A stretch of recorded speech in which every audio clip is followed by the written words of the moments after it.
যদি মনে করি সেটা হচ্ছে যে এই সরকারের কোনো আইনি ভিত্তি নেই, এই সরকারের নৈতিক কোনো ভিত্তি নেই, এই সরকারের কোনো সাংবিধানিক বৈধতা নেই, এই সরকার তো বাংলাদেশের জনগণের প্রতিনিধিত্বশীল কোনো সরকার নয়, এই সরকার তো সাংবিধানিক কোনো প্রক্রিয়া, কোনো নির্বাচনের প্রক্রিয়া কিংবা কোনো আদালতের অনুশাসনের প্রক্রিয়ার মধ্যে তো এই সরকার ক্ষমতায়িত হয়নি। তো এই সরকারই তো অবৈধ, এই সরকারই তো অসাংবিধানিক। আমাদের মুক্তিযুদ্ধের অন্যতম অঙ্গীকার এবং গোটা পৃথিবীতেই মৌলিক মানবাধিকারের সার্বিক সংজ্ঞাবলী কিংবা আমাদের কল্যাণধর্মী রাষ্ট্র ব্যবস্থা প্রতিষ্ঠার জন্য গোটা বিশ্বব্যাপী জনগণের যে ধারণাগুলি কিংবা মানব মুক্তির যে সংগ্রাম, সেটির সঙ্গে গণতন্ত্র অঙ্গাঙ্গিভাবে সম্পৃক্ত বিষয়। গণতন্ত্র শুধুমাত্র রাজনৈতিক নয়,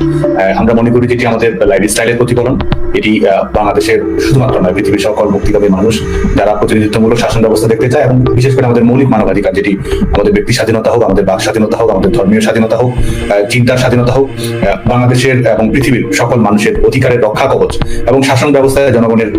যে প্রতিনিধিত্ব, স্টেক হোল্ডার নিশ্চিত করা প্রয়োজন, জবাবদিহিতা নিশ্চিত করা প্রয়োজন, সেটি গণতন্ত্রের মাধ্যমেই সম্ভব। যে কারণে আমরা গণতান্ত্রিক মূল্যবোধেই উজ্জীবিত এবং আমাদের ছাত্র সংগঠন এই বাংলাদেশের গণতান্ত্রিক আন্দোলনকে নেতৃত্ব দেয়া, অগণতান্ত্রিকতার বিরুদ্ধে লড়াই করা, সামরিক বাধা বিপত্তির মোকাবেলা করে জনগণের বিজয় নিশ্চিত করা, সেটি ছাত্র সংগঠন হিসেবে আমরা বাংলাদেশ ছাত্রলীগ সেই কাজেই আমরা লিপিবদ্ধ থেকেছি, সাফল্যের সঙ্গে নেতৃত্ব দিয়েছি এবং তরুণ প্রজন্ম যেন এই গণতান্ত্রিক মূল্যবোধে উজ্জীবিত হয় সেটি নিশ্চিত করাও আমাদের দায় এবং দায়িত্ব বলে আমি মনে করি। সন্ত্রাস বিরোধী আইন আওয়ামী লীগ সরকার 2009 সালে প্রণয়ন করেছিল এবং এটির মূল লক্ষ্য ছিল বিভিন্ন ধরনের সন্ত্রাসবাদী গোষ্ঠী এবং বিশেষ করে আমরা গোটা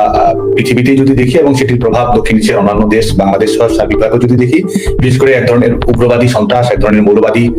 কর্মকাণ্ড পরিচালনা করা, বাংলাদেশে হলি আর্টিজানের মতো ঘটনা এবং আমাদের এবং যে বিষয়টি যে আপনি শুরু করেছেন যে আমাদের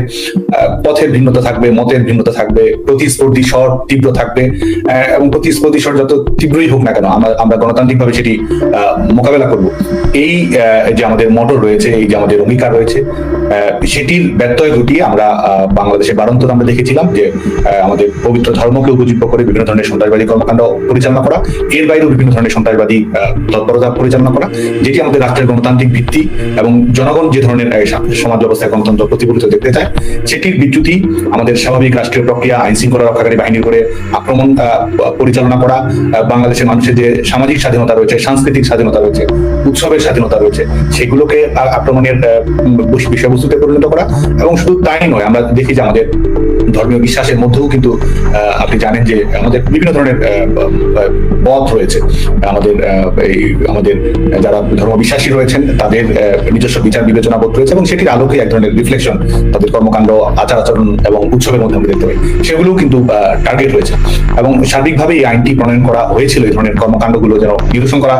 সম্ভব হয়। কারণ বাংলাদেশের বাস্তবতা আমরা 21শে আগস্টের মতো গ্রেনেড হামলা দেখেছি, যেখানে রাজনৈতিক দলকে নিঃশেষ করার জন্য দেখেছি আমরা বইমেলা আক্রমণের ঘটনা আমরা দেখেছি এবং হলি আর্টিজান সর্বশেষ যেটি বাংলাদেশের বৈশ্বিক সন্ত্রাসবাদের একটি বাংলাদেশের উপরে আক্রমণ পরিচালনা করার মতো বাস্তবতাও বাংলাদেশের মানুষের কাছে কিন্তু পরিলক্ষিত হয়েছে। এবং সেটির কারণে এই ধরনের কর্মকাণ্ডগুলো নিরোধ করার জন্য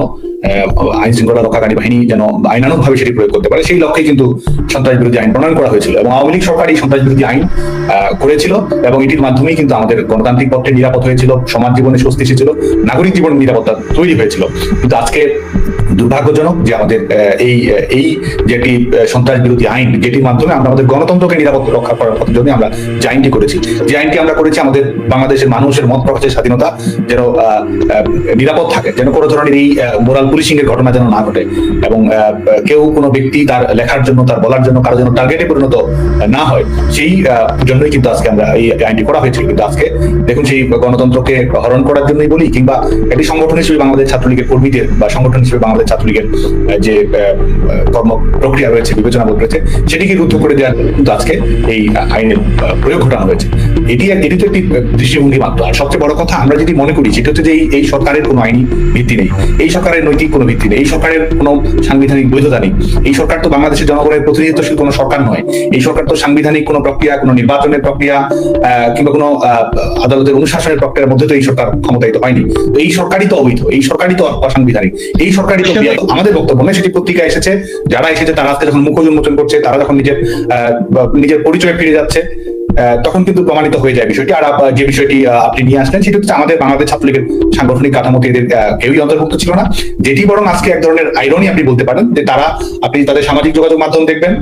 বাংলাদেশ ছাত্রলীগ নিয়ে তারা বিভিন্ন ধরনের প্রশস্তিমূলক লেখা লিখেছে, প্রশংসা করেছে, ছাত্রলীগের বিভিন্ন ভূমিকা, ইতিবাচক ছাত্র রাজনীতি, স্মার্ট ছাত্র রাজনীতি, সেগুলো নিয়ে আজকে যারা বড় বড় করে বিভিন্ন ধরনের কথাবার্তা বলছে, তারা এই ছাত্রলীগের প্রশংসা কিংবা ছাত্রলীগের একটি ফ্রেমের মধ্যে থাকা, এটি তাদের এক ধরনের অ্যাচিভমেন্ট হিসেবে তারা নিয়েছে। আজকে যখন তারা ভিন্ন কথাগুলো বলছে, সেটি আসলে আমাদের জন্য না বিব্রত নয়, তাদের জন্য বিব্রত বলে মনে হয় না। কারণ আপনি জানেন যে বাংলাদেশ ছাত্রলীগ বাংলাদেশের বৃহত্তম ছাত্র সংগঠন,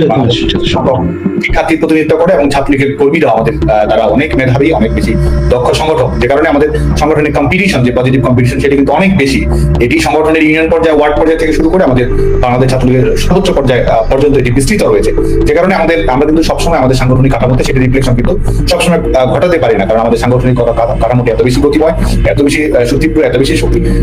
রাজনৈতিক দল, ছাত্র সংগঠন হোক বা অপরাপর রাজনৈতিক দল, তার ধাপে ধাপে কিন্তু সেই লক্ষ্যে আমরা পৌঁছাই। কারণ সার্বিকভাবে একই সঙ্গে এক ধরনের যে আদর্শ ভিত্তিক, ন্যায্যতা ভিত্তিক, সমতা ভিত্তিক সমাজের কথা আমরা বলি, সেটি যে বাস্তবায়িত হবে সেটি কিন্তু নয়। আমাদের এই শেখ হাসিনা সরকারের মাধ্যমে আমাদের সংবিধানের অন্যতম নির্যাস ধর্মনিরপেক্ষতা আমরা ফিরিয়ে নিয়ে আসতে পেরেছিলাম, এবং যে মৌলবাদী তাণ্ডব, সেটি থেকে সমাজকে নিরাপদ রাখা, রাষ্ট্রকে নিরাপদ রাখা, সেই স্বস্তির জায়গাটি আমরা পেয়েছিলাম, এবং এক ধরনের প্রগতিশীল জাগরণ তৈরি করা, সেই লক্ষ্যে কিন্তু সরকার কর্মকাণ্ড পরিচালনা করেছে। এবং একই সঙ্গে এটিও সত্য যে এই চ্যালেঞ্জটি শেষ হয়নি, এই লড়াইটি অসমাপ্ত রয়েছে, এবং এখানে আমাদেরও অবশ্যই নিজস্ব মূল্যায়ন রয়েছে, আমাদেরও অবশ্যই ত্রুটি বিচ্যুতি রয়েছে। আমাদের লড়াইটিকে যেভাবে বেগবান করার প্রয়োজন ছিল, লড়াইয়ের ক্ষেত্রটিকে যেভাবে বিস্তৃত করার প্রয়োজন ছিল, যেভাবে আরো জনসম্পৃক্ততা বাড়ানো প্রয়োজন ছিল, সেখানে তো অবশ্যই হয়তো আমরা আমাদের প্রত্যাশিত জায়গায় পৌঁছতে পারিনি, কিন্তু প্রত্যাশিত ভূমিকা পালন করতে পারছি না। যে ধরনের জেল, জুলুম, নির্যাতন, নিষ্পেষণ চালু হত্যা নেই, আজকে গোটা বাংলাদেশের ছাত্রলীগের সমস্ত নেতাকর্মী কোনো না কোনো মামলার আসামি করা হয়েছে। 5 লক্ষের অধিক শিক্ষার্থী তারা নিয়মিত পরীক্ষা কার্যক্রমে অংশগ্রহণ করতে পারছে না। 5-6 বছরে তারা বাংলাদেশের সবচেয়ে মেধাবী শিক্ষার্থী মেডিকেল কলেজগুলোতে পড়েছে, ইঞ্জিনিয়ারিং বিশ্ববিদ্যালয়গুলোতে পড়েছে। এই অবৈধ সরকারের দোসর এই তথাকথিত শিক্ষা প্রশাসন, এবং তারা আজকে শিক্ষার্থীদের সেই নতুন করে পরীক্ষা লেখাপড়া সেটি তো করছেই না, একই সঙ্গে শাস্তি দেওয়া, এ ধরনের ঘটনাগুলো কিন্তু ঘটছে। এবং আমাদের নেটওয়ার্কিংকে আমরা পরিপূর্ণভাবে সংস্থাপন করতে পারিনি। আইনগত ভাবেও যে লড়াই করবে, সে আইনগত বিচার বিভাগকে তারা সম্পূর্ণ কুক্ষিগত করেছে। কিভাবে প্রধান বিচারপতি থেকে শুরু করে আমাদের 23 জন বিচারপতিকে অপসারণ করা হয়েছে, এবং আজকে কারাগারে, আজকে আমাদের আদালতের অভ্যন্তরে কি ধরনের ন্যায় বিচারের পরিবেশ, এটি তো আর নতুন করে বলার কোনো কিছু আছে বলে আমরা মনে করি না। সে কারণে আমাদের তৃণমূলের নেতাকর্মী যারা রয়েছেন, তারা কষ্টে রয়েছেন, তারা চ্যালেঞ্জের মুখে রয়েছেন, প্রত্যেক মুহূর্তে তারা জীবনের নিরাপত্তাহীনতার মধ্যে রয়েছেন, এবং আমাদের কর্মীদের যে আক্ষেপ রয়েছে, এই আক্ষেপটি সত্য, এবং এই ব্যর্থতা আমরা সবাই স্বীকার করি। সংস্কারের দাবিতে শিক্ষার্থীরা মিছিল করছে, হয়তো ধরলাম যে ছাত্রলীগের বিরুদ্ধে অনেকে মিছিল করেছে, কিন্তু সেখানে তারা মিছিল করছে, সেই মিছিল থেকেও সে মৃত্যুর কোলে ঢলে পড়ছে। এবং কারা এই ঘাতক, কারা এই যেটি প্রমাণিত হয়েছে, এই স্নাইপার দিয়েছে, রাইফেল দিয়েছে, কারা এই ধরনের কুক্ষিগত করে এই শিক্ষার্থীদের জীবনের বিনিময়ে যারা আজকে এই ক্ষমতা দখল করেছে, যে তারা অবৈধ উপদেষ্টা পরিষদ গঠন করেছে, বা যেন মনে হচ্ছে যে এই প্রত্যেকটি 100টি লাশের বিনিময়ে একজন করে উপদেষ্টা হচ্ছে, তাদের যে সার্বিক মেটিকুলাস প্ল্যান ছিল সেটি তারা বাস্তবায়ন করেছে।